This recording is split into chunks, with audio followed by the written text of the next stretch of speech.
Oh, hi. You know, a lot of investors look at market trends, try to decide if it's good news or bad news. In other words, is my glass half empty or half full? Well, it's useful to do that, but maybe a better question to ask is not, is my glass half empty or half full? Instead, maybe we should ask, how much V8 is actually in the glass? It's the volume that matters, not whether it's half empty or half full. So to start with, let's take a look at apartment sales activity. Already this year, through the end of August, we've had $1.4 billion of apartments trading hands in King, Pierce, and Snohomish counties. That's already the second best year since 2008.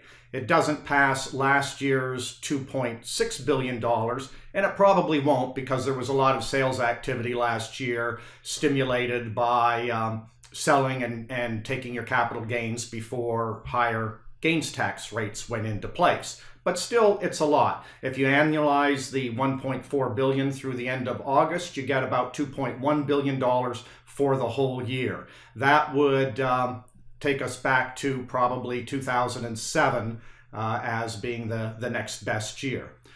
If you break it down a little bit further and just compare the first 8 months of this year with the first 8 months of all of the prior years, you'll see a similar trend, but actually even a little bit better. The first 8 months of this year with $1.4 billion is the best 8 months that we've seen since 2008. And actually it's very close to 2008's first 8 months. So sales volume has certainly been picking up. Now, that's the volume side. The glass half empty, half full side shows a little different picture. If you look at the number of sales so far this year, it's just under 200 sales. That's the third best year since 2008. It's very close to 2011 when there were 207 or 208 sales in the first 8 months. And also, similar thing, if you look at the number of units that have sold, the number of units is the third best since 2008. It was beat out by last year and by 2011. So what's happening this year is, as prices have gone up, that's helped push the dollar volume up faster than the number of sales or the unit count.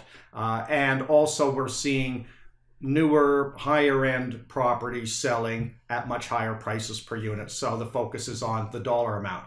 Even so, the number of transactions and the number of units selling is not insignificant, although it's not near the 660 sales that took place back in 2005.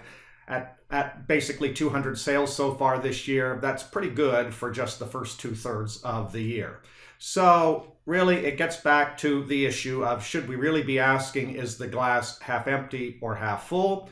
Or should we be focusing on how much volume is actually out there? And volume's important because the more sales volume that there is in the market, that's going to have an impact on apartment prices and on capitalization rates. And we're going to talk about that in an upcoming video in the next couple of weeks. If you want to see the charts for this week's video, they're in the article very imaginatively titled Apartment Sales Activity on our website at www.duprescott.com. I hope that you enjoyed this week's video and you'll come back next week for another weekly apartment update.